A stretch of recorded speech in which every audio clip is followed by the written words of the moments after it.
Review for test 3. First thing is going to be using the graph of f of x equals 4 to the x power to graph the function g of x. Label the asymptotes in the coordinate plane. Give the equation of the asymptote, domain, and range of f of x and g of x. So we're going to start by graphing the function f of x using a table of values. So as usual, I'm going to be using all of the values from -2 to +2.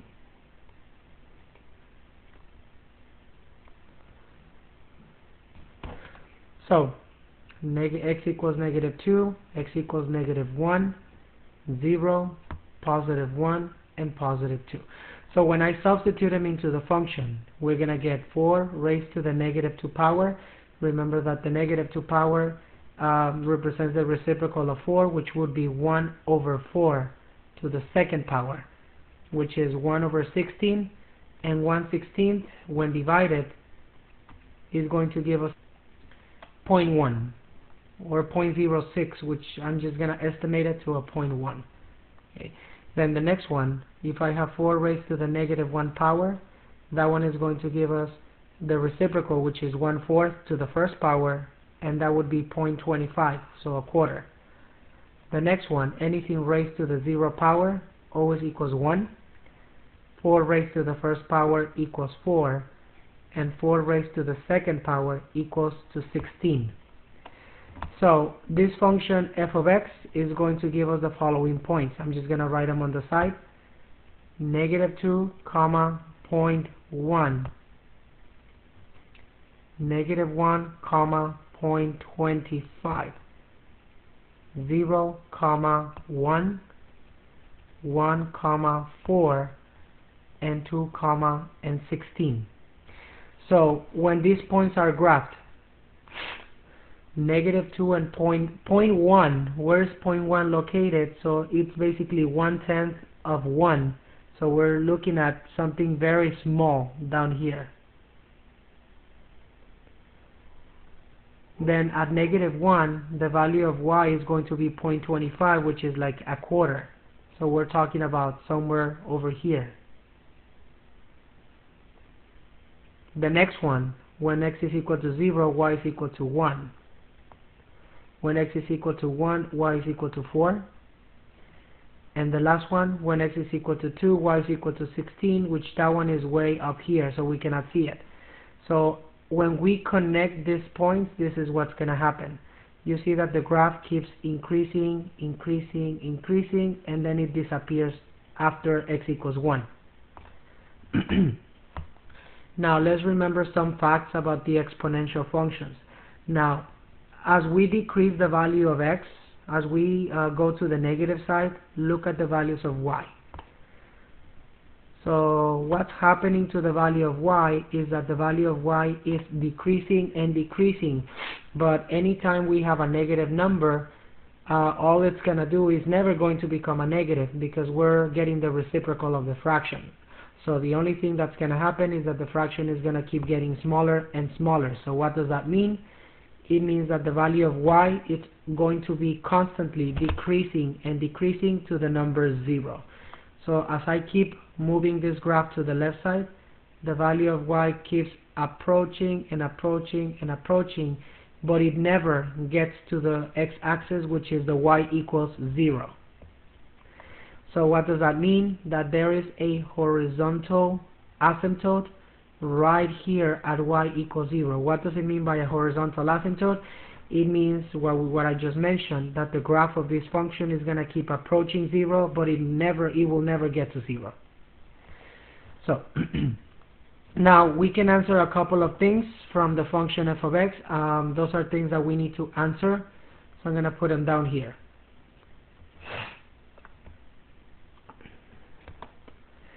So for the function f of x, the domain of this function, since this graph, as you can see, it keeps on going to the left side, and this graph keeps on going to the right side. Okay, so what does that mean? That every value of x will be on the graph, which means that the domain is going to be anything from -infinity to +infinity. Now, for the range you see that the values of y, they do not get to the negative values. So it's going to be anything that it's above this horizontal asymptote of 0, which means that the range is going to start from anything greater than 0, which means parentheses on the 0, all the way to positive infinity to the top. Now, and then the asymptote is going to be the equation y equals 0, because it keeps getting closer to 0, but it never gets to 0. So these are three of the solutions that we needed to find from this problem. Now, we're going to do the graph of g of x. Now, g of x consists of the function 4 to the x plus 3 power plus 2. So just keep in mind that the first thing we have done is we did 4 to the x power. Now we're going to go by pieces. First thing that we need to do is now we need to change this to 4 to the x plus 3 power, which is the exponent. This is the first transformation that we must apply. And what does that plus 3 power is going to do to the function? As we remember, that's going to shift it to the left 3 units, which means that all of the values of x on this function will be subtracted by 3.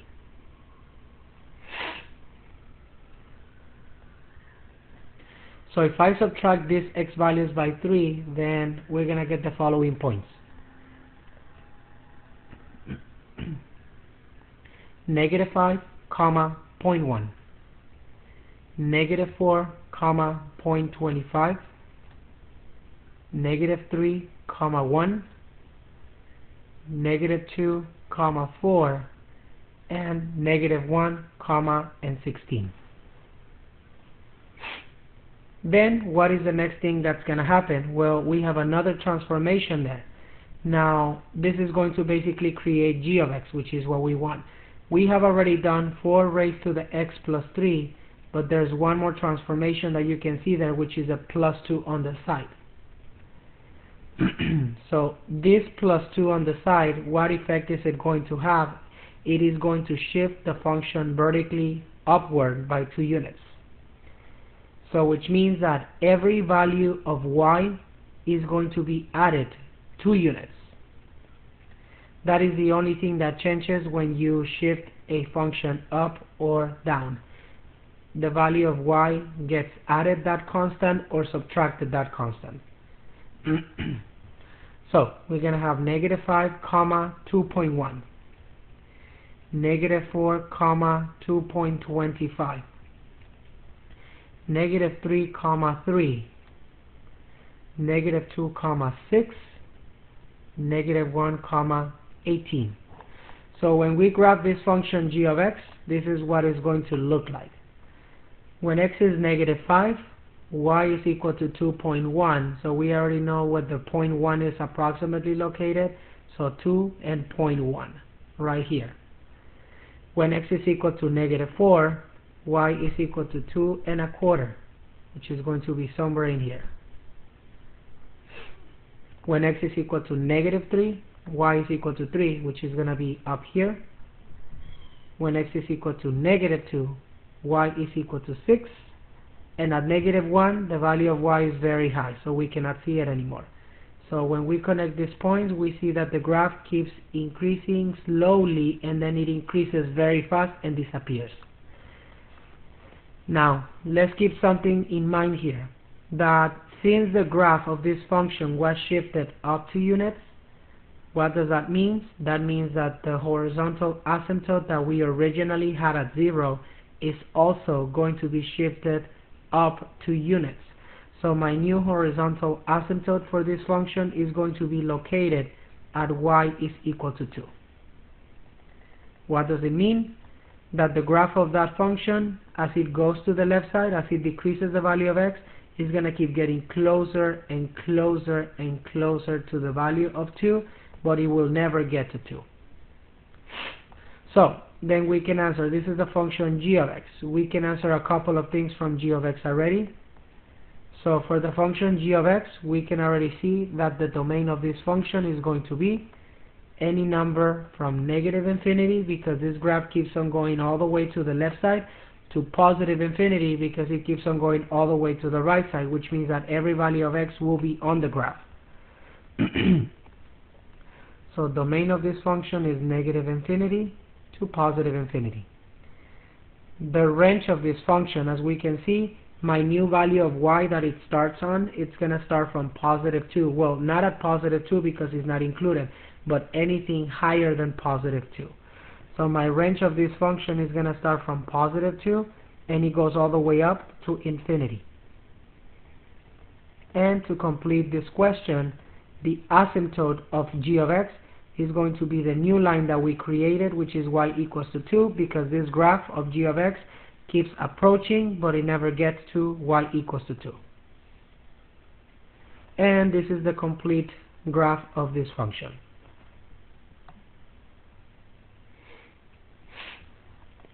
Next. Now we are going to graph another type of exponential function which deals with the number e. As usual, we need to start by graphing the function f of x, and then we're going to use the transformations to graph the function g of x. So I'm going to create my usual table of values for the function f of x equals e to the x. So my table of values is, again, I'm going to make it with 5 points as usual. So I'm going to use the points -2, -1, 0, 1, and +2. Then the first value is going to be e to the -2 power, and the negative is going to give us the reciprocal, which is 1 over e squared. And if you divide that using the calculator, that's going to give us a 0.1 approximately, or 0.13. Then e to the -1 power means the reciprocal of e, which is 1 over e to the first power. And if we divide 1 over e, that gives us approximately 0.4. E to the 0 power, anything to the 0 power always equals 1. E to the first power equals to approximately 2.7. And e to the second power, it equals to approximately 7.4. So the function f of x has the following points: -2, 0.1, -1, 0.4, 0, 1, 1, 2.7, and last but not least 2, 7.4. Okay, so we're going to graph this function to begin, and so we get the following: -2, 0.1. 0.1 we already know, it is located like 1/10 of 1, which is going to be somewhere down here. -1, 0.4. 0.4 is close to half of 1. 0, 1. Remember that this is my main point of focus. Any graph of an exponential function in the form b to the x power is going to intersect the y-axis at 0, 1, because anything to the 0 power always equals 1. 1, 2.7, which is a little bit higher than 2.5 here, between 2.5 and 3. And 2, 7.4. 7.4 would be a little bit less than 7.5, which is somewhere in here. So when we connect these points, we see the same shape. As the graph goes to the right, it keeps increasing and increasing and increasing, and the graph keeps on going to the right and up. Now, as the value of x decreases, what's happening to the value of y? Same thing. The value of y is getting closer and closer and closer and closer to 0. Just keeps on going to the left side, getting closer to the x-axis, but it never reaches the x-axis. So what does that mean? That this function again has what we call a horizontal asymptote at y equals 0, which means that the graph keeps getting closer to 0, but it never gets to 0. So we can answer a couple of questions from the function f of x, which I'm going to give next. So as we can see, this graph keeps on going to the left, and this graph keeps on going to the right, which means that the domain of this function is going to be any number from negative infinity all the way to positive infinity. This graph starts from any number on the y-axis. It starts from any number from 0 right here in the middle and up, 0 and above, which means that the range is going to be any number from 0, comma, to positive infinity. Of course, not including 0 because there is an asymptote at 0, which means it never gets to the value of 0. And last but not least on this part of the question, the asymptote of this function is going to be y equals to 0.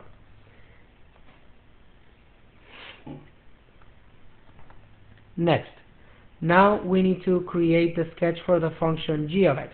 Let's remember what f of x is. F of x is equal to e to the power of x. Now, there is only one change that you can see on the function g of x. There is only one transformation, because the only change that we can see on the function is the negative on the x. Anytime you have a negative on the x right here, that causes the graph to be reflected. It causes a reflection over the y-axis. So that means that this graph is going to be reflected over the y-axis. And what effect does that have on the points of this function f of x? It has the following effect, that all of the x values will be either, we can say two things, multiplied times a negative, or it's going to change all of its signs. Okay? Well, because if we multiply times a negative, the only thing that happens is that it changes the signs. So that's basically what we're going to say here. So if I change the signs of these x values, then my new points will be negative 2 changes to positive 2. If I multiply a negative 2 times a negative, it's going to give you a positive 2, which is just changing the sign. Negative 1 times a negative gives you a positive 1, which changes the sign. 0 times a negative, that one stays the same. 1 times a negative gives me a negative 1, which means 1 changes the sign, and the 2 also changes the sign. So it becomes 2.7, comma 7.4 negative. Oh, I forgot to put the negative. Let me erase this.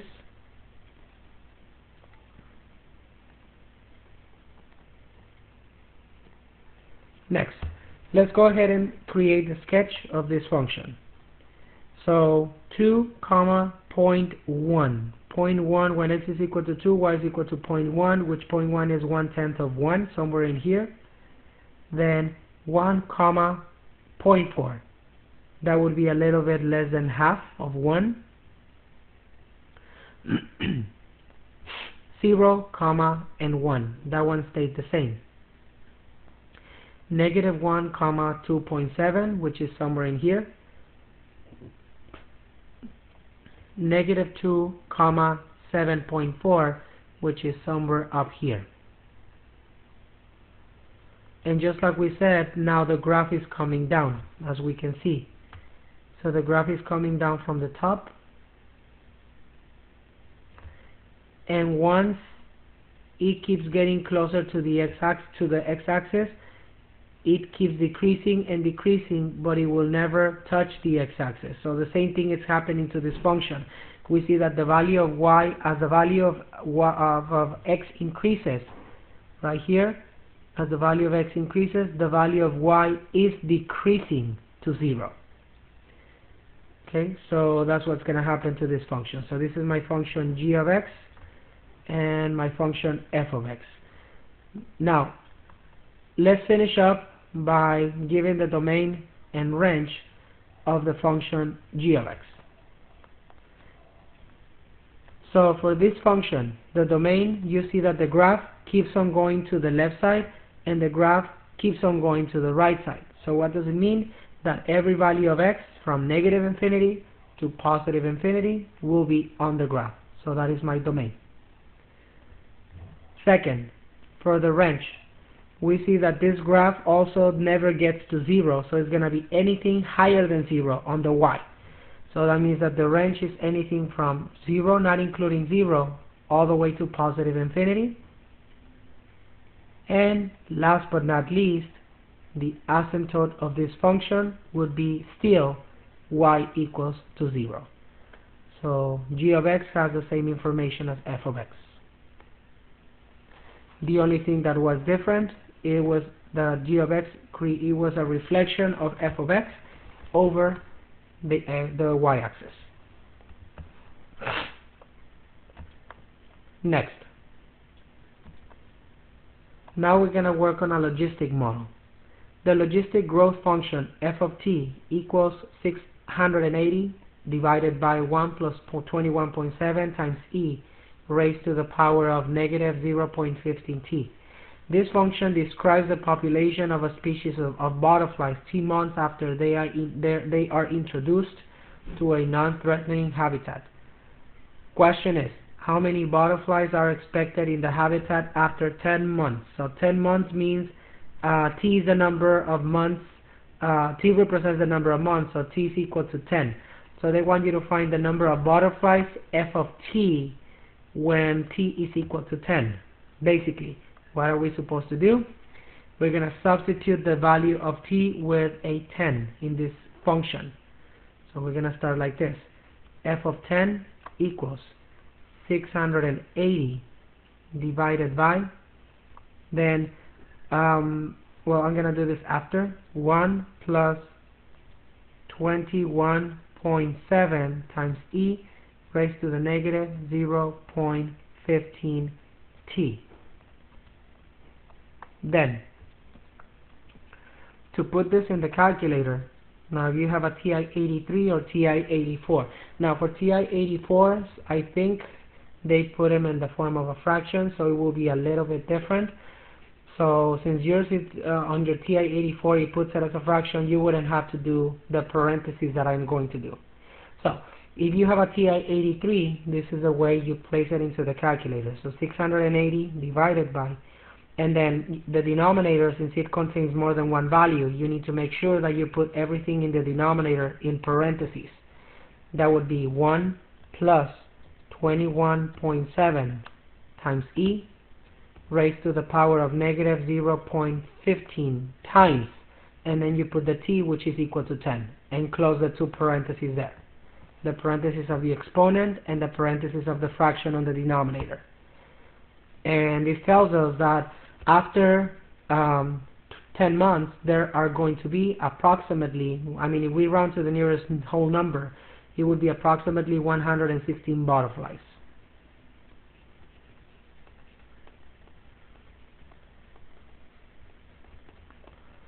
And this is the answer for this question.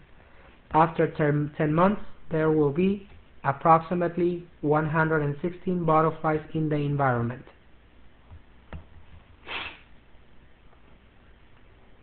Next.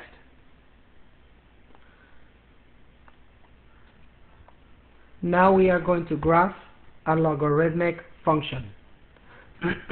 So to graph a logarithmic function, we're going to start as usual with the function f of x.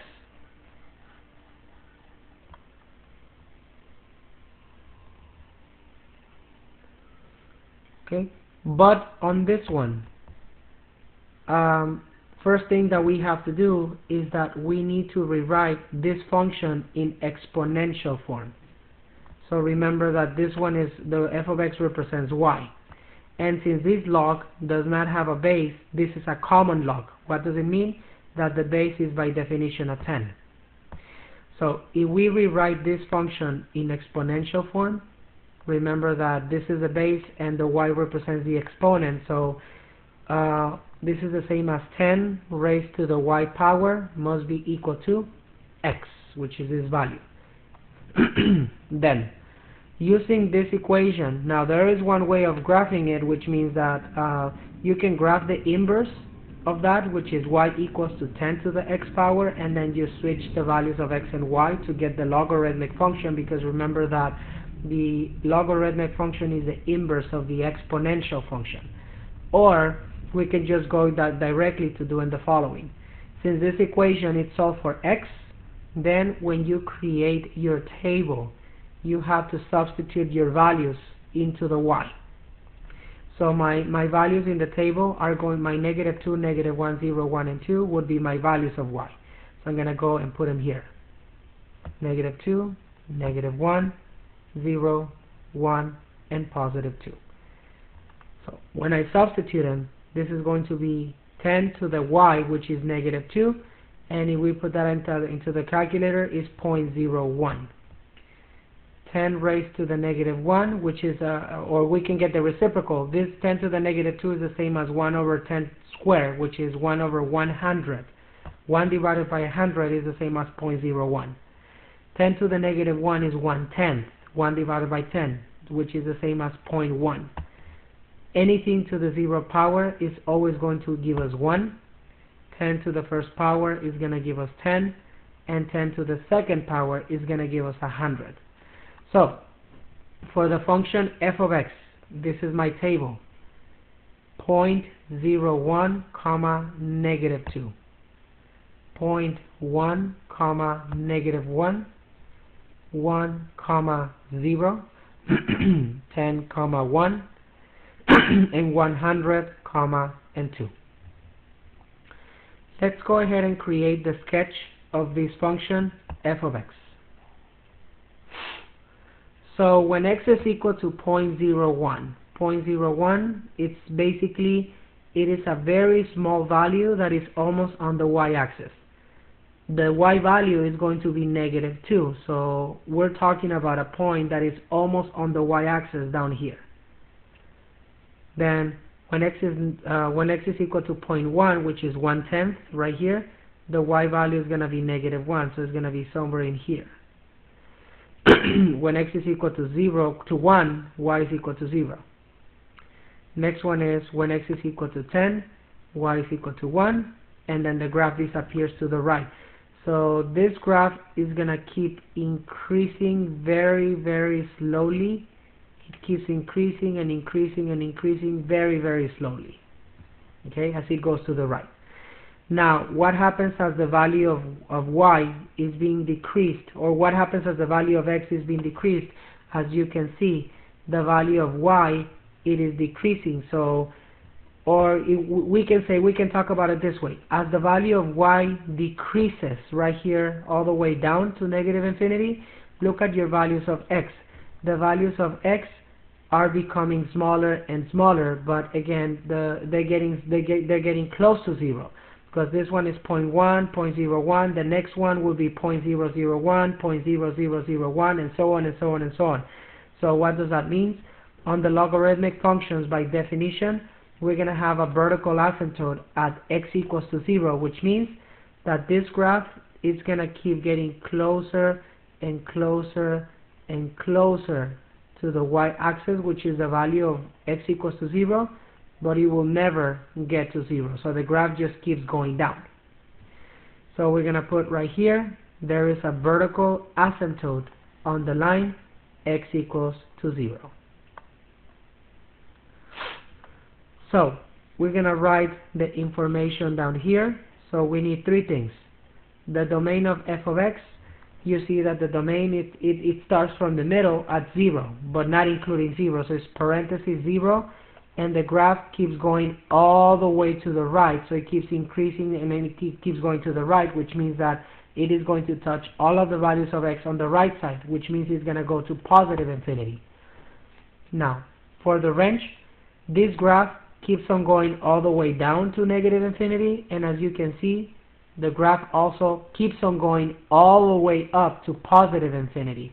So the range is going to be from -infinity all the way to +infinity. And finally, the last part of this piece f of x is the asymptote. The graph keeps getting closer, but it never gets to x equals 0, which means that there's an vertical asymptote at x equals 0. And those are the three parts that we need to answer for the function f of x. Now, we're going to create the sketch for the function g of x. So how do we create that? This is how. We see that there are two transformations that need to be done. This function f of x, remember, it is a function log of x. So there are two transformations that we can see.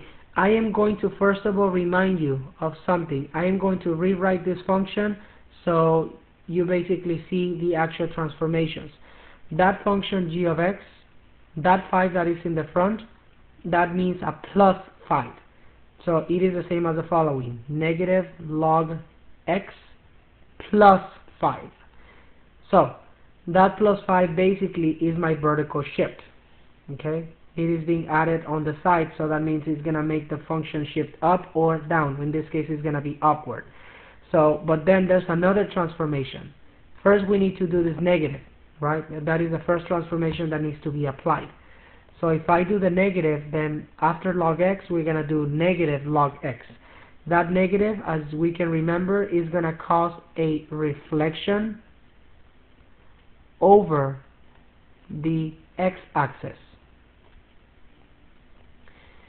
And when a reflection over the x-axis comes into play, what is going to happen is that all of the values of y right here will be multiplied times a negative, or, which is the same thing as saying that all of those values will change their signs. If I multiply them times a negative, they change their signs. So my new points will be 0.01, comma, positive 2. If I multiply negative 2 times a negative, it's positive 2, which is the same thing as changing the sign. Then 0.1, comma, positive 1. 1, comma, 0. 10, comma, and then 1 multiplied times a negative gives me negative 1. And then 2 multiplied times a negative gives me a negative 2. Last but not least, we have the last transformation that we need to apply. Okay, we already did the negative, so now this is going to basically finish the function g of x. We already did the negative log x. The last transformation is a plus 5. And as we know, that plus 5 that we have right here is going to cause the function to shift up 5 units. So that's the change that it's going to do. So what does that have as an effect on the points? All of the y values will be added 5. That's what we are going to do right here. So then my final points will be as follows: 0.01, comma, 7, 0.1, comma, 6, 1, comma, 5, 10, comma, 4, and 100, comma, 3. So when we graph these points, let's go ahead and create the sketch of this function. 0.01, comma, 7, it would be almost touching the y-axis right here at y equals 7. The next one is 0.1, which is 1/10, comma, 6. We're talking about a point somewhere in here, 1/10 of 1. The next one, 1, comma, and 5, which is here. Next one, 10, comma, 4, which is going to be up here. And the last point is 100, comma, 3. We don't see that one. It's all the way to the right. So as you can see, the graph keeps decreasing, decreasing, decreasing as it goes to the right. It just keeps decreasing, right? And what happens as it keeps getting, as the value of x keeps getting smaller, the graph starts to increase all the way to positive infinity right here. But again, what we see is that the graph, as it approaches the vertical asymptote at x equals 0, the same thing happens, that it keeps getting closer and closer and closer to 0, but it never gets to 0. That's what the values of x are telling me right here. The values of x, oh, I'm sorry, not on those, but on the last ones, the values of x are still approaching 0 as the value of y is increasing. As the value of y increasing, you see that the value of x is decreasing to 0. That's what's happening. So this function has the same information as basically as the function f of x, because the graph still has a domain of 0 to infinity, because it starts from the middle to the right. The range is still from negative infinity to positive infinity, because this graph keeps going all the way down and it keeps going all the way up. So it's going to go from negative infinity to positive infinity. It's going to contain all of the values of y in the graph. And the asymptote of this function will be the line, again, x equals to 0. And these are the solutions for this problem.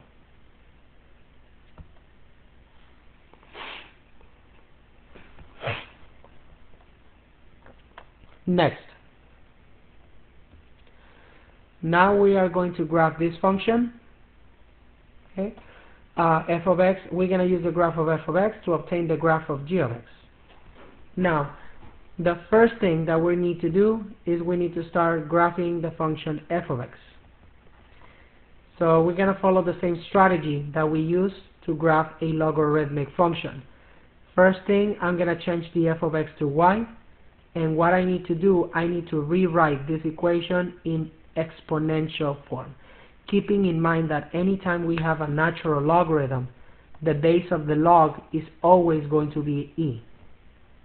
So this means if we rewrite it in exponential form, this is the same thing as e raised to the y power equals to x. So I'm going to graph it using the same strategy, which means that in order for us to, we're going to put the values of y into this function, because that's exactly, it is solved for x. Anytime an equation is solved for x, the values that you're going to substitute will be on the values of y. So we're going to have a negative 2, negative 1, 0, 1, and 2, but on the y's as usual. So when I substitute them into the function, this is going to be e raised to the negative 2 power. If we put this in the calculator, again, it's going to give us a 0.1. E raised to the negative 1 power gives us 0.30 something, which is around 0.4. Anything raised to the 0 power is always going to give us a 1. E raised to the first power is going to be e, which is 2.7. And e raised to the second power, it is going to be 7.4. Next. Now we need to, well, first of all, we're going to graph this function. Let's write the points out. 0.1 comma negative 2 is my first point.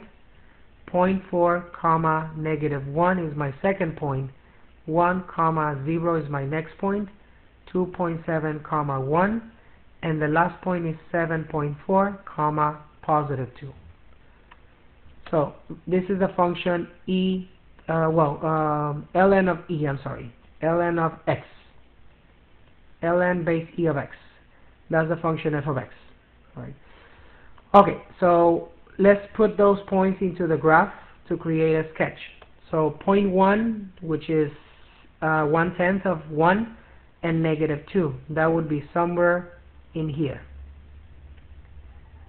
The next point, 0.4, which is about half of 1, close to half of 1, and negative 1, which is going to be somewhere in here.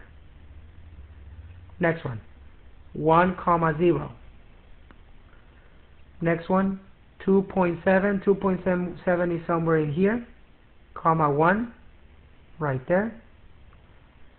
And the last point is 7.4 comma 2. We don't see that point anymore, so I'm just going to graph it like this. So you see that as the graph increases, as the graph keeps going to the right, the value of y keeps increasing up. And once again, as usual, for any logarithmic function in the form log base b of x, anytime the graph goes to the left side, the graph is going to keep approaching 0, or the y-axis, x equals 0, or the y-axis, but it will never get to the y-axis. So this is what this graph is basically going to do also. So the graph is going to keep going down, getting closer and closer and closer to the y-axis. So it just keeps going down, but it never intersects the y-axis. So what does that mean? Again, we have what is called a vertical asymptote on the line x equals 0.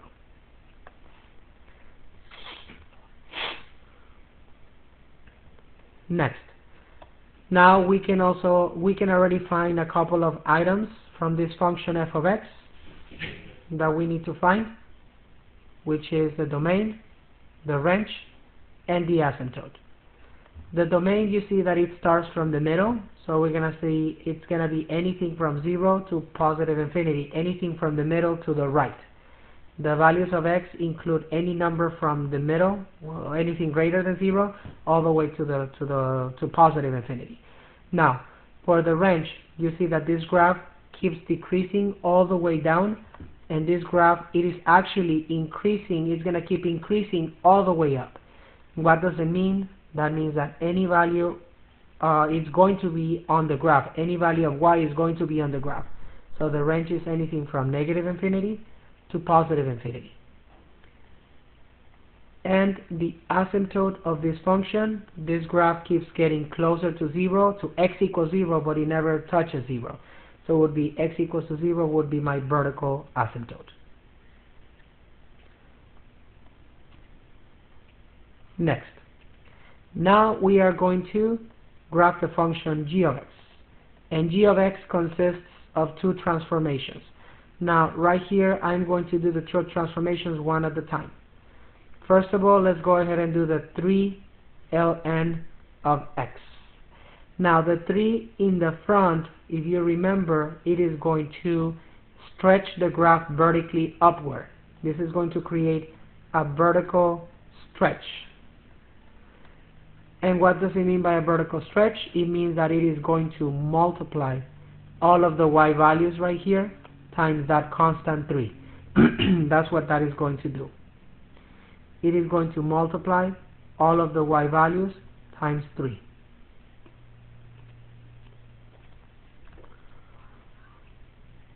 So, if I multiply the y values times 3, the following points will be my new points.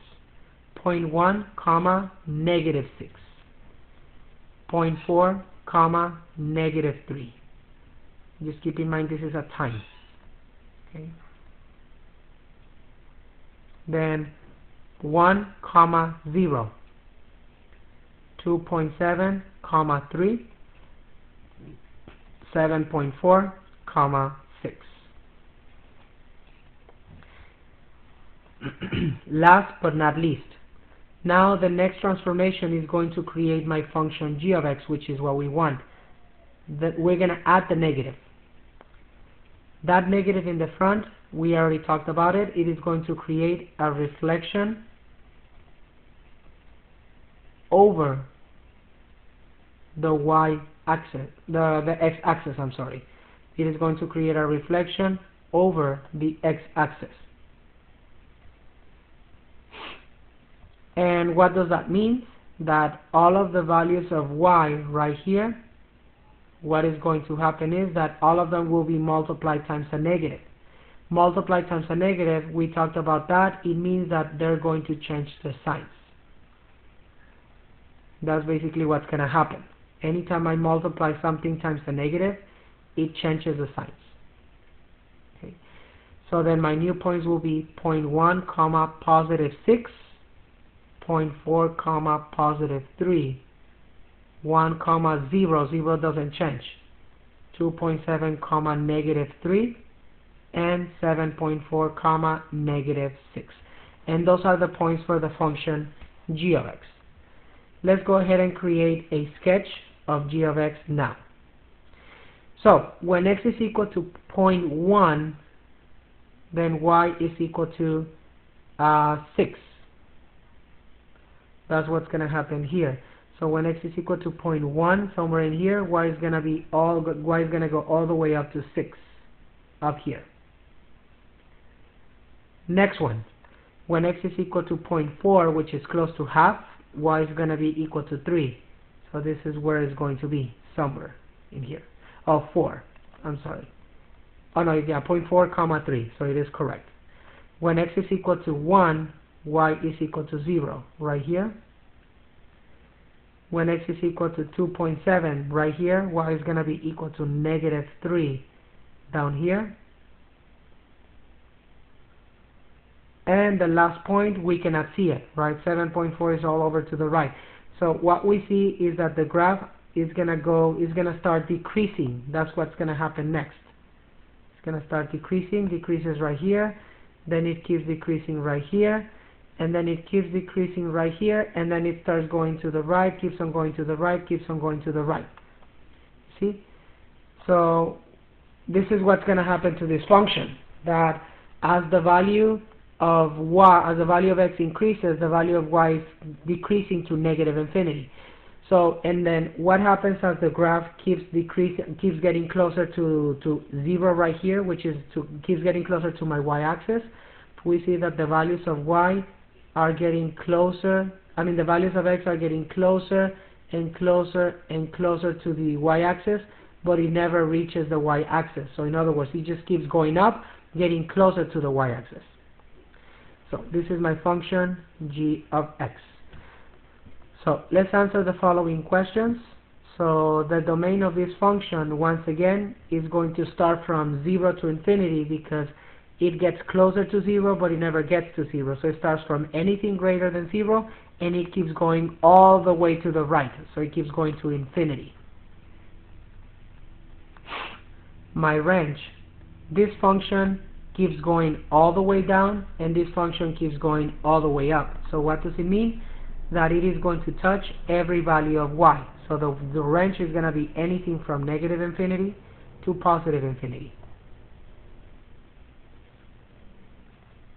And last but not least, the asymptote, since this graph also keeps getting closer to 0, that means that there is a vertical asymptote still at the value at the line x equals 0. And these are the last pieces of information for the function g of x.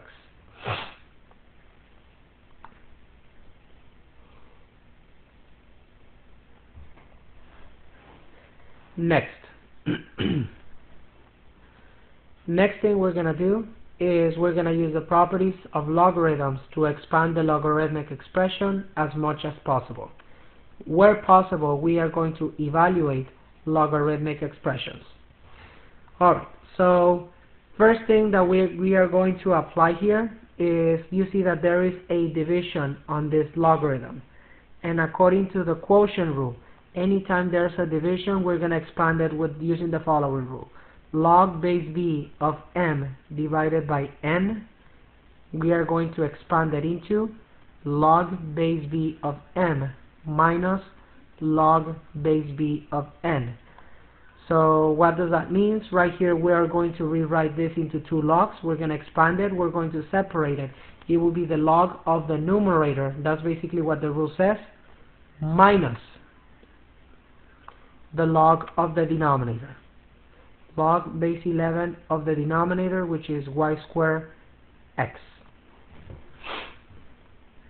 Next thing, there's another property here. You see that there is a multiplication between the y squared and the x. That is called the product rule. Anytime you have a multiplication in the log, so if you have log base b of m times n, then you're going to separate it into an addition of two logs. It will be the log of the first value, which is m, plus the log base b of the second value, which is n. So this right here is going to change to the following. It would be the log base 11 of the first value, which is y squared, plus the log base 11 of the second value, which is x. But don't forget something, that all of this is being affected by this minus in the middle. Okay? So what does that mean? That means that both of them will be multiplied times that minus sign, and that means that both of them will change to a minus. So this is what we are going to end up with. So log base 11 of the 7th root of 3 minus log base 11 of y squared minus log base 11 of x. Finally, there is one more rule that we need to apply, which is a power rule. According to this rule, anytime you have a log of some number raised to a power, the power is going to come down and is going to be multiplied times the log. So you're going to bring the exponent basically to the front. So We have two exponents here that first of all I'm going to mention before we actually do this rule, because anytime you have a root, the root represents an exponent. Going back to the section of radicals, remember that right here the 3 has an exponent of 1 and the index is a 7. So that is the same thing as the following. That is the same thing as a power of 3 raised to the power of 1/7. Power over index, which is 1/7. Okay. I'm going to rewrite the rest. And the last thing we are going to do, we are going to bring the powers down to the front, which is basically the power rule. The 1/7 is going to go in front of this log, and the 2, it's going to go in front of this log. So my final solution for this is going to be 1/7 times the log base 11 of 3 minus 2 times the log base 11 of y minus log base 11 of x. And this is the final solution for this problem. The question was to expand as much as possible, and basically this is as much as we can expand. Sometimes keep in mind that you can evaluate logarithms. Evaluate means find the values of logarithms, but in this case there is no possibility for doing that, because like for example, the only one that we could possibly try to evaluate is this one, because it has a number. These two have y and x. Those we cannot evaluate. Now, but evaluating means that 11, like right here, that's my base, raised to some power equals to 3, which in this case, it has to be a decimal power. So if it is a decimal, we're going to leave it as is. We just evaluate if it gives us an exact answer. Like for example, if this number was a 121, then we can say that 11 squared equals to 121, so this log would be equal to 2. But in this case, we cannot evaluate it. Next. Now we are going to use the properties of logarithms to condense the logarithmic expression. Condense. So we're gonna go back. First thing that we need to clear out to condense a logarithmic expression is, if I have a number in front of the log, I need to bring that number back to the top as an exponent. That's basically what the rule says. So now we're gonna go back. Condense it means we're gonna simplify it as much as possible. Put it back together into one log. So first thing is that we need to clear this exponent here. This number in the front, this coefficient, it needs to go back as an exponent. So that is going to give us the log base 3 of x raised to the power of 1/2 plus log base 3 of y. Now, let's remember a couple of things here. Anytime I have a radical, that represents a root. So we need to rewrite it as it is, or as it was originally. Power of 1/2 means square root of x.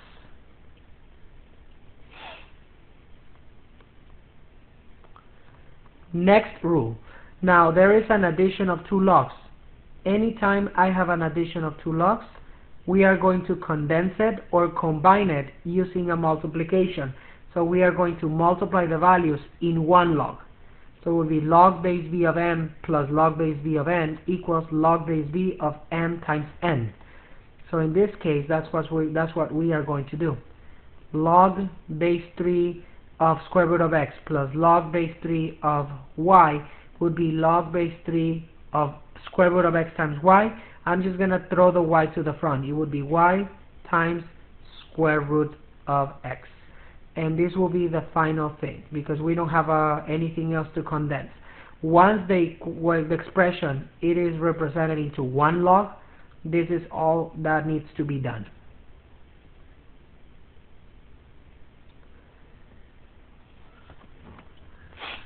Next question.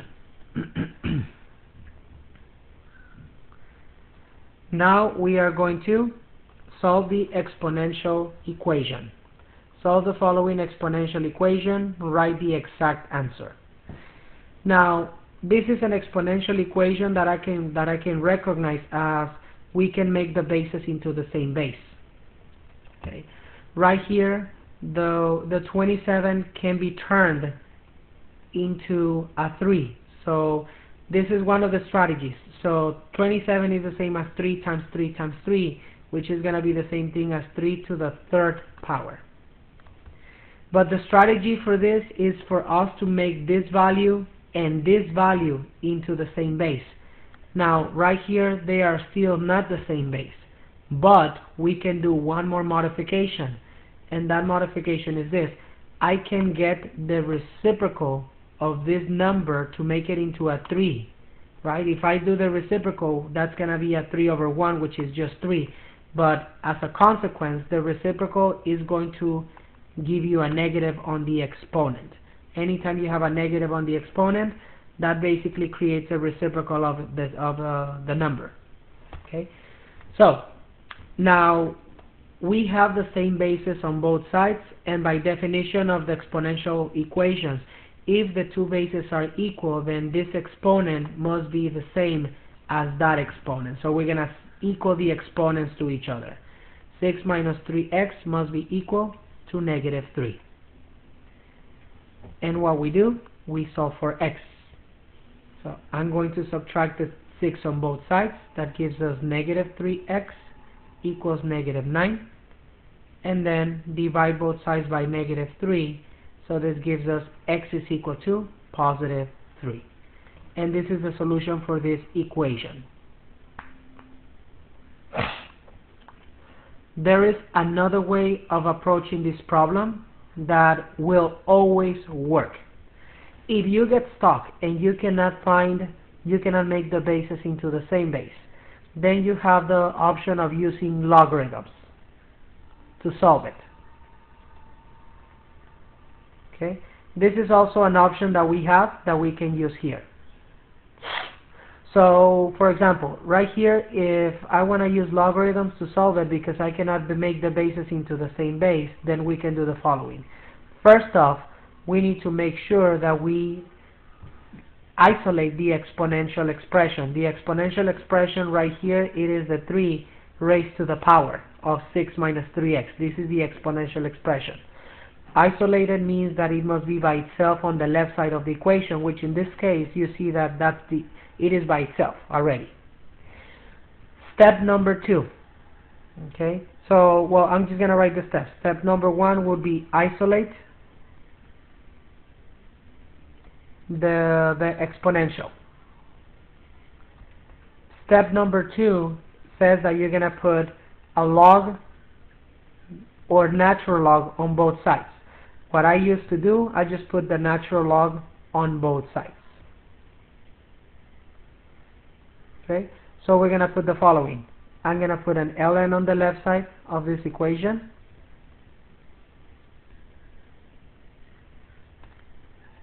And I'm going to put an ln on the right side of this equation.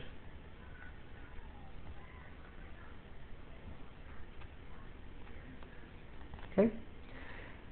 Then, after that, then remember there is a property. The property is this. If I have an exponent on the log,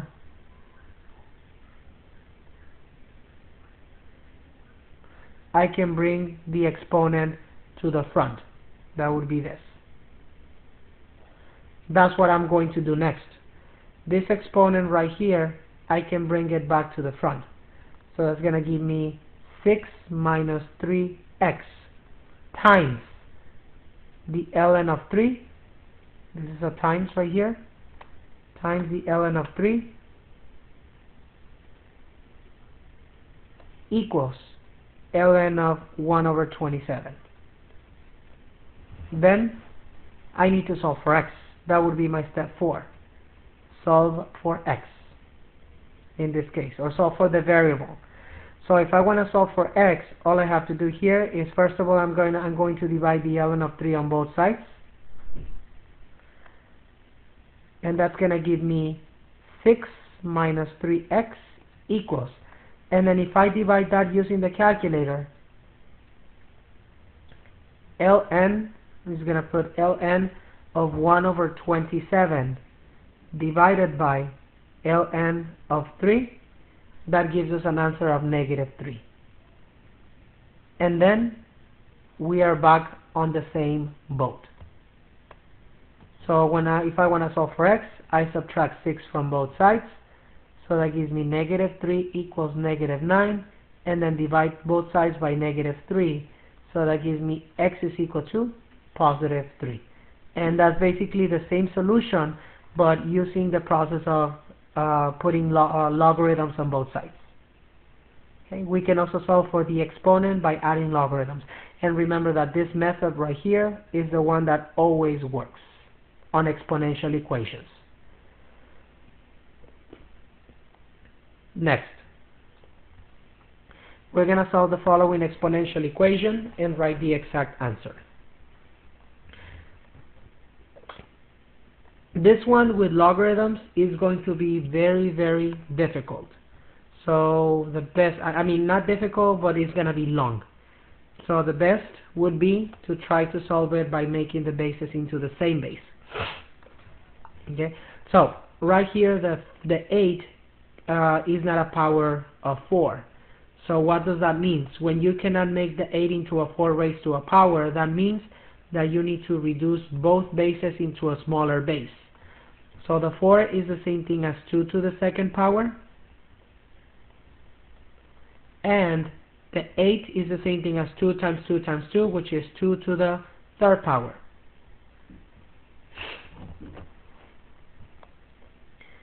Next, anytime we have a power being raised to another power, like we see on this example here, the powers are going to be multiplied times each other.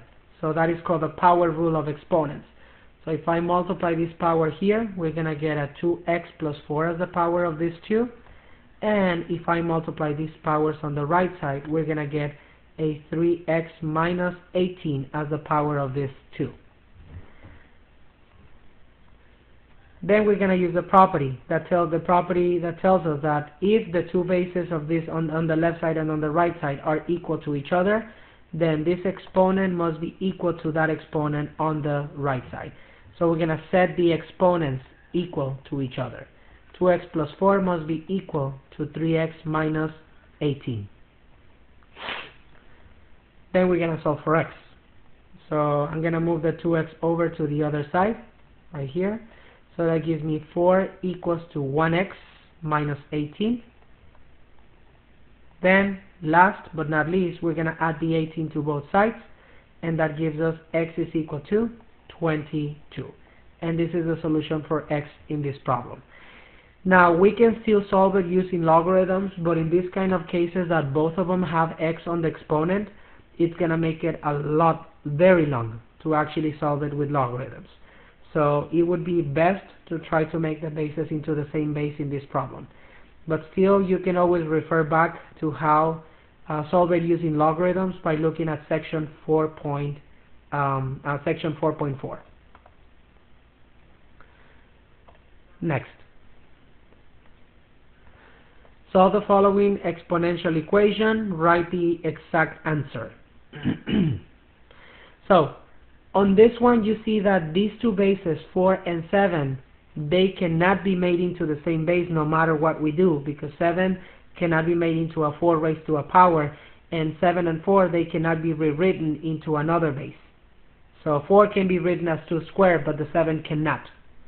So, on this one, the only way to solve it is by using logarithms. This is the only way that we can actually solve it. So we're given 4. Let me rewrite this because is frozen. 4 raised to the power of x plus 8 equals to 7. Step number 1 was, if you look at on the two problems ago, is to isolate the exponential expression. The exponential expression is my 4 raised to the power of x plus 8. So what we need to do, step number 2, we need to add a natural log or a log to both sides of the equation. Like I said, what I always do, I add a natural log to both sides. Then, step 3, if I have a log, that allows me to bring the exponent to the front. So that would be an x plus 8 being multiplied times ln of 4 equals to the ln of 7. Next, to solve for x, what do? We're going to divide both sides by the ln of 4 right here. And that gives us the following. X plus 8 equals to the ln of 7 divided by the ln of 4. And there's one more thing that we need to do. To solve for x, we're going to subtract the 8 from both sides of the equation. So that is going to give us a solution. X is equal to ln of 7 divided by ln of 4 minus an 8. And they don't want us to round, so they just want us to write the exact answer. So this is my exact answer. Now, if you want to round the solution, you can always go back to the calculator here to find an estimated solution. We can always go back to the calculator and put it here. ln of 7 divided by ln of 4 and then minus 8. The estimated solution would be negative 6.6 or negative 6.60, depending on the number of decimals that you need to be rounding to. But again, in this case, we're going to leave it as an exact form. Next problem.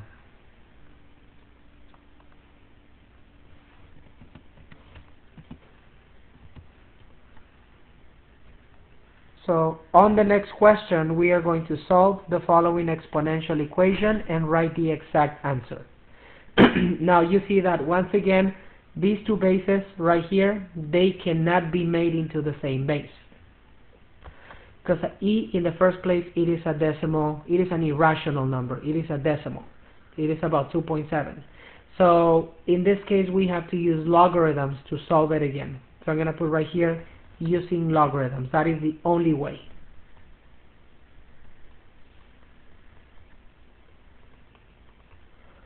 So we have e raised to the power of x plus 5 equals to 2. So the first thing we must do is, you see that the e raised to the power of x plus 5, it's already isolated. That is my exponential expression.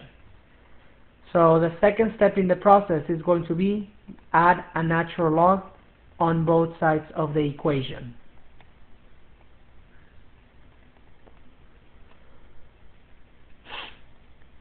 Then remember what's going to happen is that the exponent right here, we're going to bring it to the front. But not only that, anytime you have ln of e is equal to 1. So the ln of e is just going to disappear, because 1 times x plus 5, it is just going to give me x plus 5. So I'm going to write it out. So x plus 5 times the ln of e equals to ln of 2. But like we said, this is equal to 1, so it disappears. So all we're left with is x plus 5 equals to the ln of 2. And to solve for x, we just subtract the 5 from both sides, right here. And that is going to give us the solution, x equals to the ln of 2, then minus a 5. And this is the exact solution for this. If you can always find an estimate for the solution if you need to. You can just put ln of 2, close parentheses, minus 5, and that gives us negative 4.3 or negative 4.31. So depending on the number of decimals needed. Okay. Next. On the next couple of problems, we are going to be solving logarithmic equations.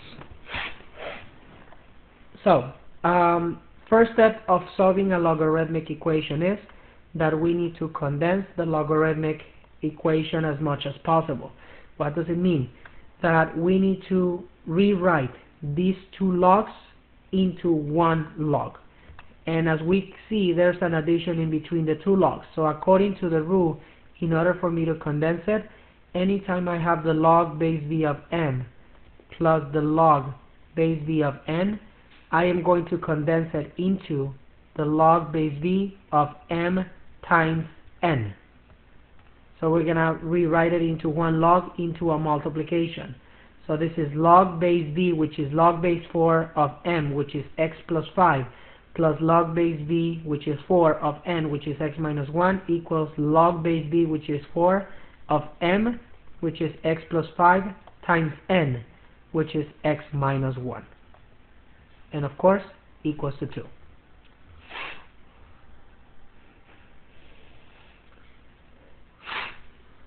Now, we can already FOIL or distribute these two parentheses. I'm going to do that. X times x gives me x squared. X times negative 1 is negative 1x. 5 times x is positive 5x. And 5 times negative 1 is minus 5. So this is going to give us the log base 4 of this equals to 2. Combine like terms. We can combine the like terms right here. So that is going to give us x squared, and we can combine the two x's in the middle. Negative 1x plus 5x is plus 4x. Okay.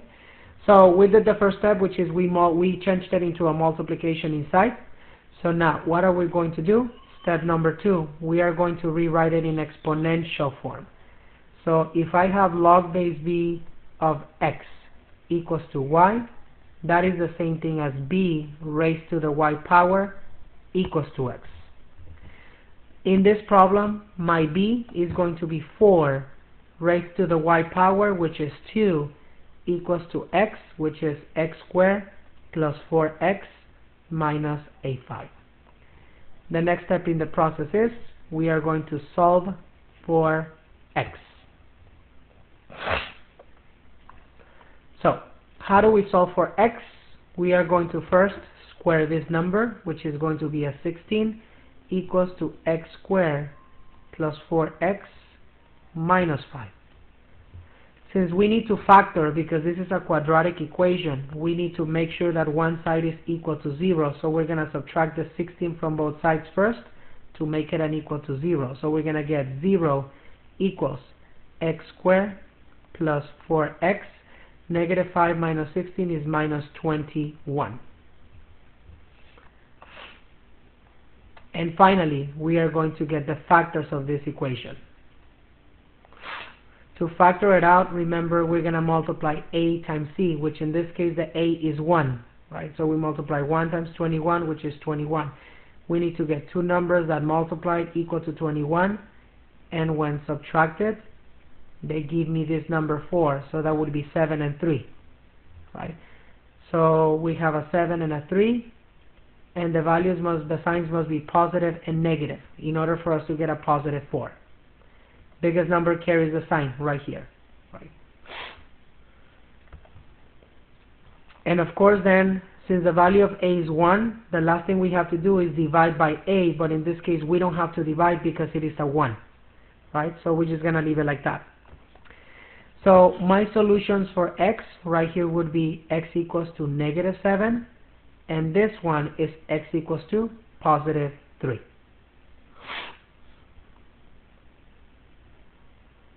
The last step in this process is going to be check your solution.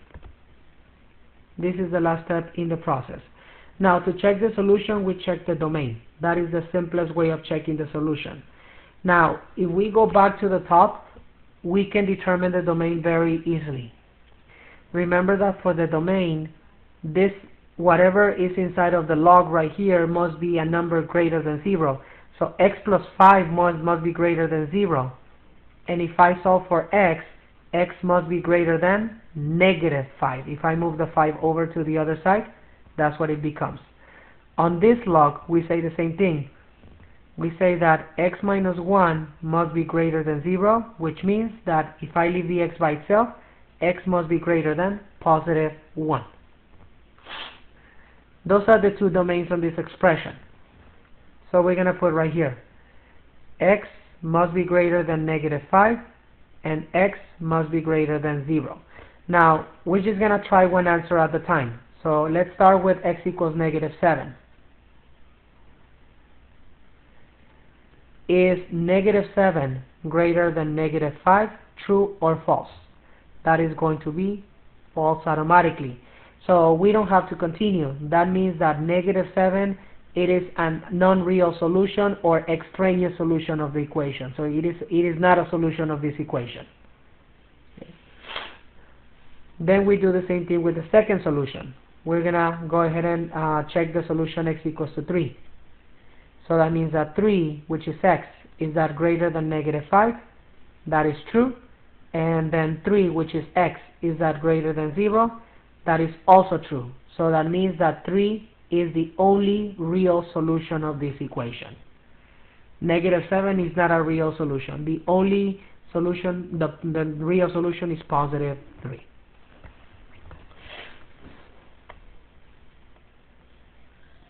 Next.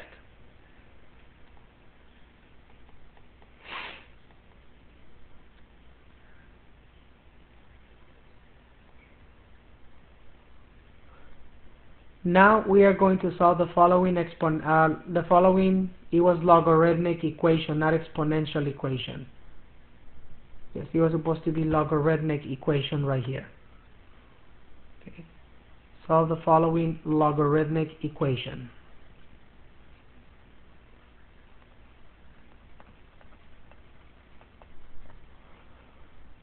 Okay. So let's go ahead and do that here. So we're going to condense the logarithmic equation first. So there's two things that we need to condense. As you can see, there's an addition of 2 logs right here, which means that we're going to use the following property. Anytime we have log base v of m plus log base v of n, we can condense it into log base v of m times n. So that's what we're going to do here. This addition is going to make us combine these 2 logs into the following. Log base b, which is log base 3 of m, which is x plus 6, plus log base v, which is 3 of n, which is x minus 6, equals, right here, log base v, which is 3 of m, which is x plus 6, times n, which is x minus 6. And then we still have the minus log base 3 of x equals to 2.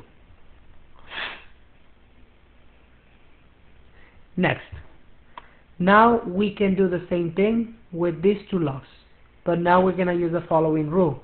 This one, it is subtracting 2 logs. So we have log base v of m minus log base v of n. This is the formula we see there, the property. So when we have that, we're going to combine them into a division. It will be log base v of m over n. So right here, log base v, which is 3 of m, which is these 2 parentheses, minus log base v, which is 3 of n, which is x, equals log base v, which is 3 of m, which is the x plus 6 times x minus 6, divided by n, which is x. And of course, equals to 2.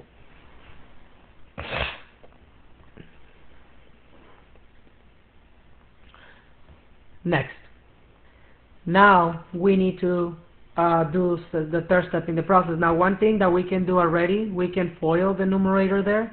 So that's what I am going to do before I continue. So let's FOIL this numerator. So it's x times x is going to be x squared. Then x times -6 is minus 6x.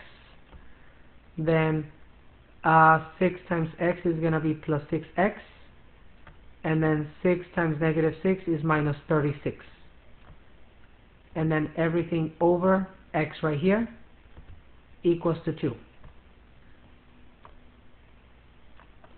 Okay. Then we can combine like terms. My like terms will be -6x and positive 6x right here. But -6x plus 6x, they cancel out.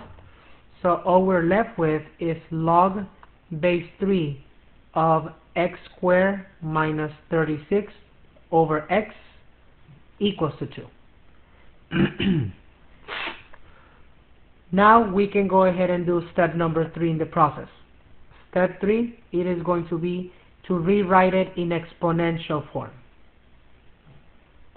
anytime I have a log base b of x equals to y, to rewrite it in exponential form means that b raised to the y power equals x.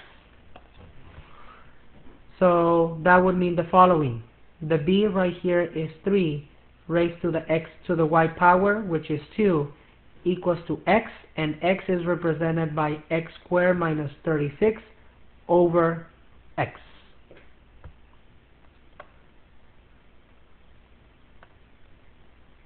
Then we're going to solve for x. So to solve for x, first thing we're going to get rid of that denominator. So we're going to multiply that x on both sides of the equation and also square the 3, which is going to give us a 9. Right? So if I multiply times the x, that's going to give us a 9x equals, and the x's right here cancel out each other. So we're going to be left with x squared minus 36. Now, you see that there's a 9x, there's an x squared, so we're going to have to factor. So first of all, we're going to equal it to 0, so we can factor this. So I'm going to subtract the 9x from both sides, and that 9x goes in the middle, right here. Okay, so that would be 0 equals to x squared minus 9x minus 36. Now we're going to factor. We're going to multiply. This is a trinomial, so we multiply a times c. 1 times 36 gives us 36. We need to find two numbers that multiply to 36, and when subtracted, they give us a 9. So that would be 12 times 3. So we're going to open two parentheses right here. We're going to have x and x. We're going to have a 12 and a 3. And remember that the biggest number carries this sign right here. So it would be minus 12, and positive 3 gives me negative 9. Last but not least here, remember that you need to divide them by a. But in this case, since a is equal to 1, I don't really need to divide, because if I divide them by 1, it's going to give me back the same thing. So then we're going to get the solutions from this equation. We see that x is equal to positive 12 and x is equal to negative 3.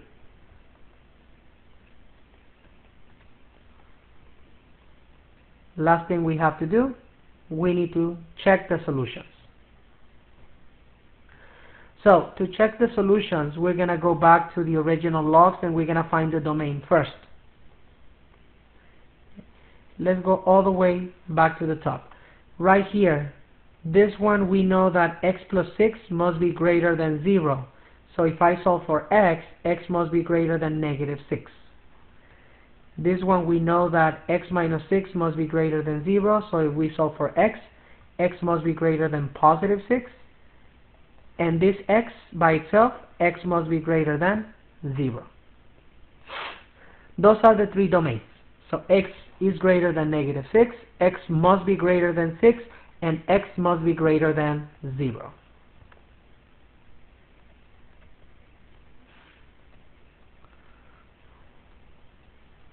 So I'm going to check the first solution. What about x equals to 12? If I put the 12 here, is 12 greater than negative 6 true or false? That is true. Is 12 greater than positive 6 true or false? That is also true. And is 12 greater than 0 true or false? That is also true. So that means that 12 is a real solution. X equals negative 3. Let's check that one out. Is negative 3 greater than negative 6 true or false? That is true. Is negative 3 greater than positive 6 true or false? That is false. So what does that mean already? We don't have to continue.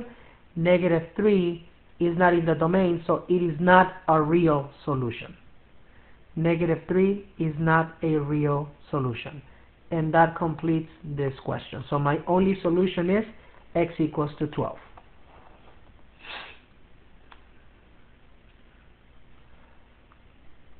Next. Now we're going to solve the following logarithmic, should be logarithmic equation, and write the exact answer.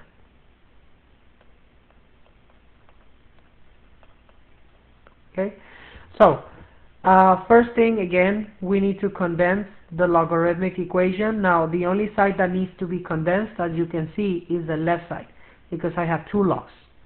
So the rule says that anytime I have an addition of two logs, log base b of m plus log base b of n, that is going to be the same as log base b of m times n. So we need to condense them using that property. So right here, log base b, log of x, which is m, plus log of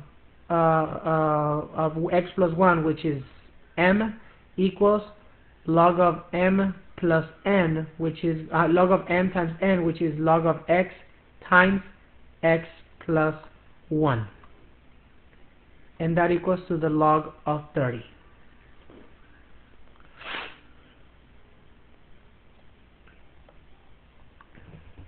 Next, on this one, we don't have to do rewrite it. We don't have to rewrite it in exponential form, because this is another property.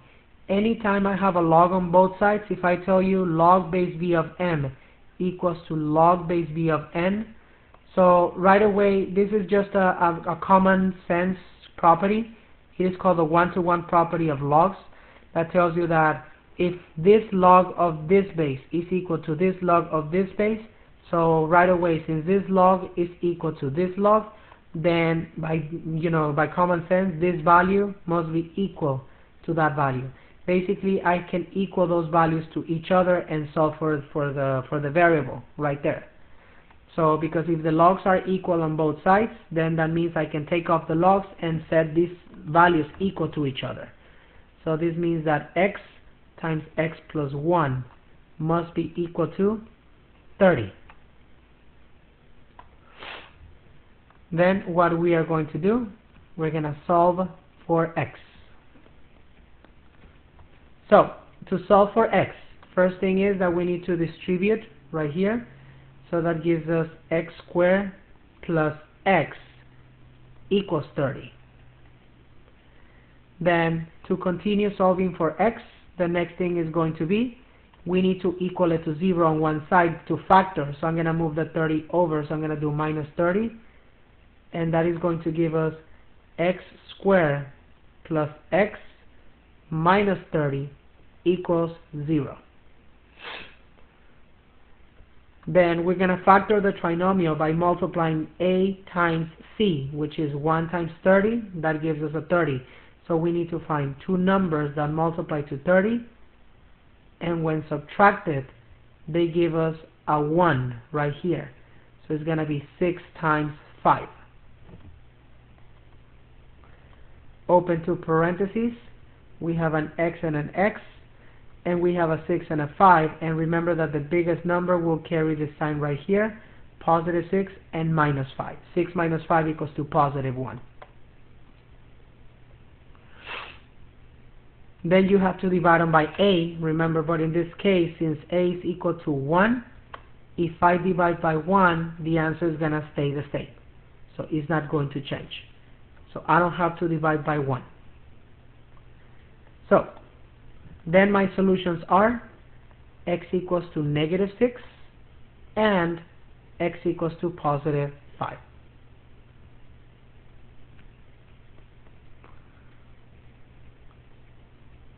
Last thing that we must do, we need to check the solution. Now, to check the solution, we need to go back to the domain. As we can see right here, on this one, since it is just x, x must be greater than 0. And on this one, if x plus 1 must be greater than 0, that means that x must be greater than negative 1 if I solve for x. So x must be greater than 0, and x must be greater than negative 1.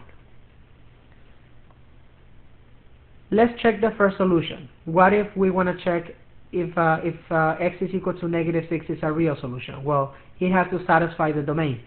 Is negative 6 greater than 0? That is automatically false, which means that automatically negative 6 is not a real solution because it's not in the domain.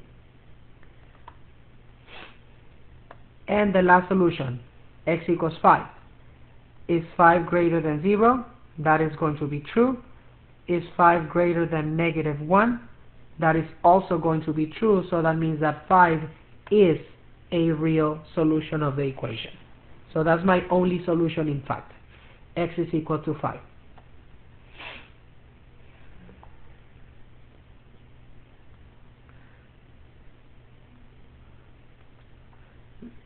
Last two scenarios. Now this one, it says if Emery has $1,600 to invest at 5% per year compounded monthly, how long will it be before he has $2,300? So we're going to use the formula for compound interest. The formula for compound interest is A equals to P parentheses 1 plus R over N, everything raised to the N times T. Now in this problem, the P represents my investment, which in this case it is $1,600.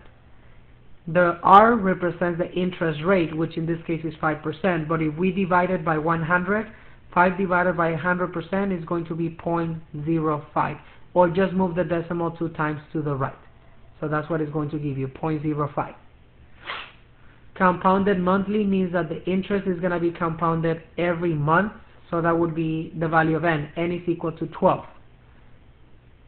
12 compounds per year, because it's monthly. Next one, how long? How long means they want you to find the time. That's what the question is. Find the time that it takes for the amount to grow to 2,300. This is my accumulated amount, which is represented by A. So let's go into the formula and we're going to substitute all the values we know. So A, which is my accumulated amount, is 2,300 equals to the investment, which is 1,600, parentheses 1 plus the rate, which is 0.05 over N, which is 12, everything raised to the 12 times T, and T is what we are looking for in this problem.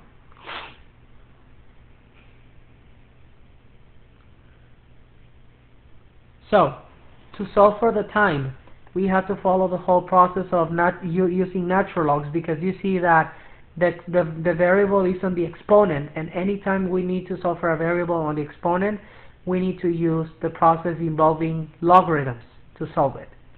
Okay. Well, we can also make the bases into the same base, but in this case this base is going to be a decimal, so it is impossible to make it into the same base. More than likely in the word problems we have to use the process involving logarithms. Now, this is my exponential expression. So the first thing I have to do is I need to isolate it. So I need to get rid of the 1,600 by dividing the 1,600 on both sides of the equation. So if I do that, I can actually simplify this. 2,300 divided by 1,600 is the same thing as 23/16. If I simplify it, I can just take off 2 zeros, and that's 23/16 equals to 1 plus 0.05 over 12 raised to the 12 times T. Remember that on these problems, since it is dealing with exponentials, you cannot round until the final answer. Second step in the process after isolating the exponential expression is we need to put an ln on both sides, or log, but I like to use ln or log on both sides of the equation. So ln of 23/16 equals to ln of 1 plus 0.05 over 12 raised to the 12 times T. Step 3 in the process. Once we have a log, then that allows us to do something, which is bring the exponent in front of the log. So that is going to be 12t times the ln of 1 plus 0.05 over 12 equals to the ln of 23 over 16.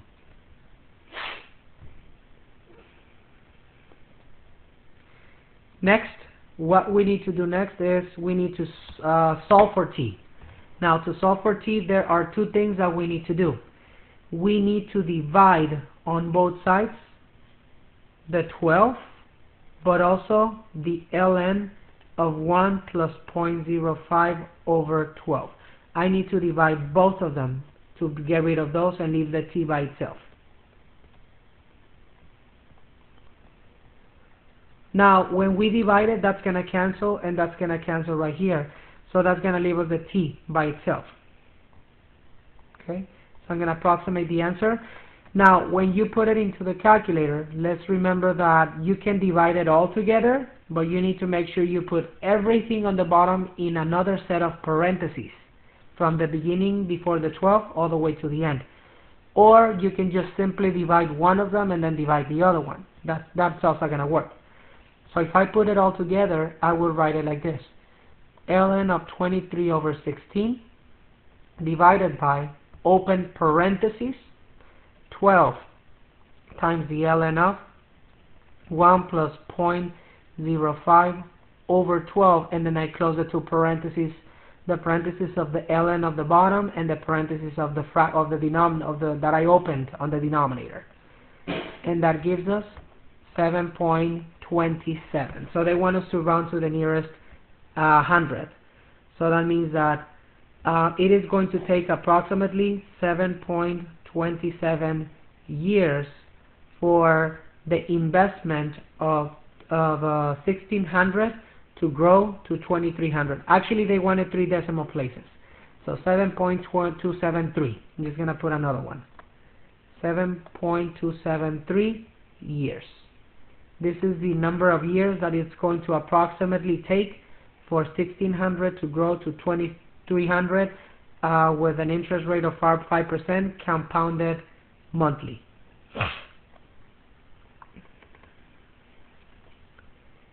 Now, what if it says that now, because there's a second part of the question, what if it says that they want you to find out how long is it going to take for the interest, for the amount to grow to that amount, compounded continuously? That's the second part of the question.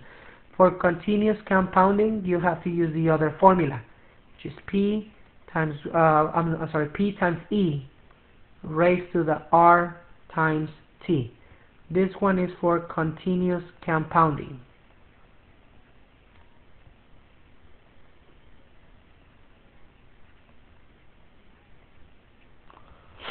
So, let's go ahead and put the values here.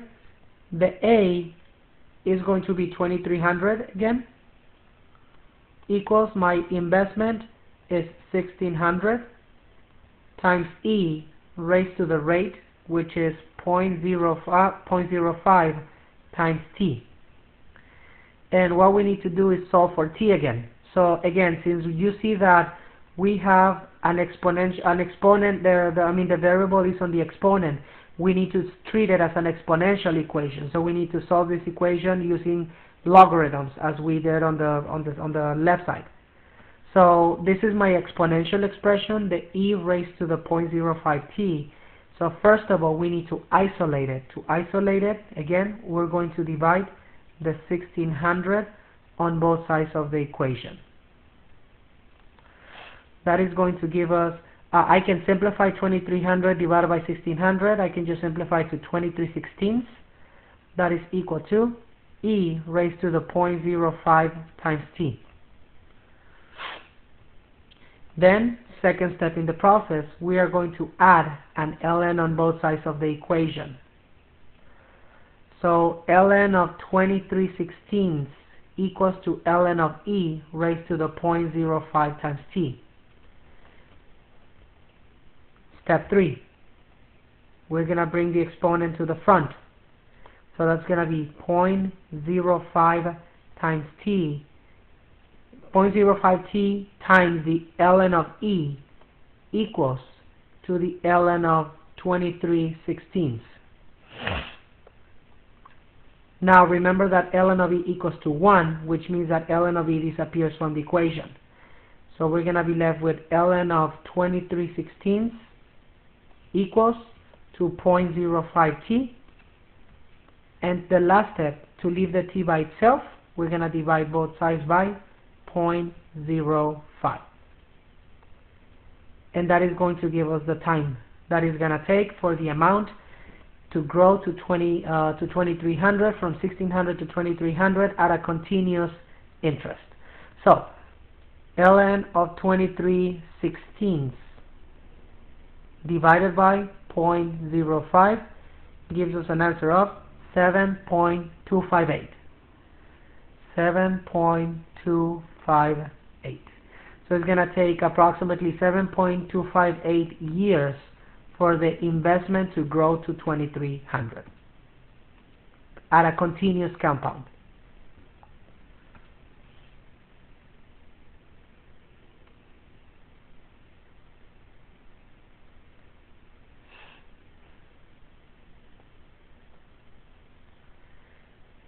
Last problem. How long will it take for 1600? So I'm going to put this information. My investment in this one is 1600 to grow to 14,000. This is my future amount, 14,000, at an interest rate R of 3.7%, but I moved the decimal 2 times to the left. That's 0.037. Compounded continuously, again, means that we're going to use the formula A equals to P times E raised to the R times T. So my future amount right here is 14,000 equals to P, which is 1600, times E raised to the R, which is 0.037, times T.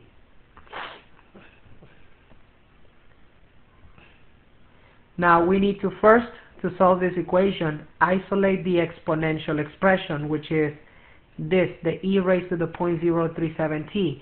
So I need to isolate it by dividing the 1600 on both sides of the equation.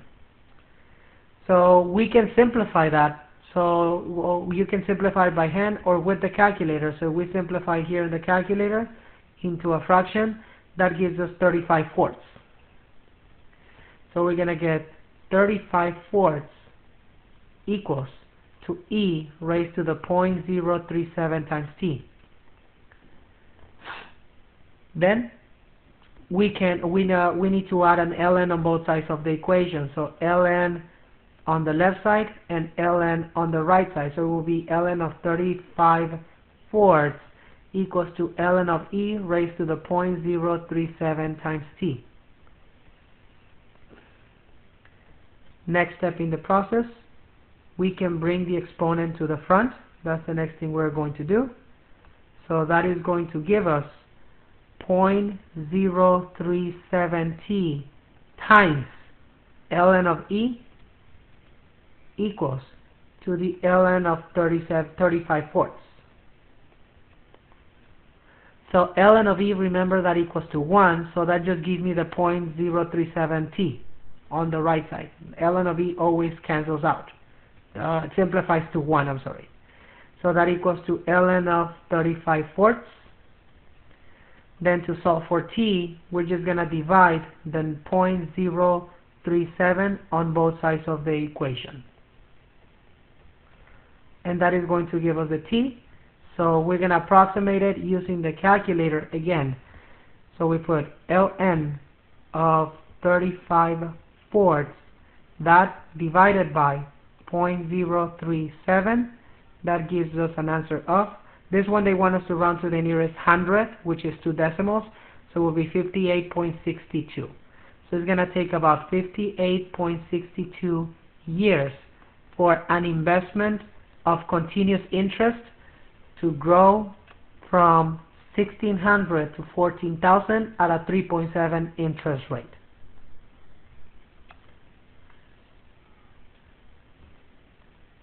And this concludes the review.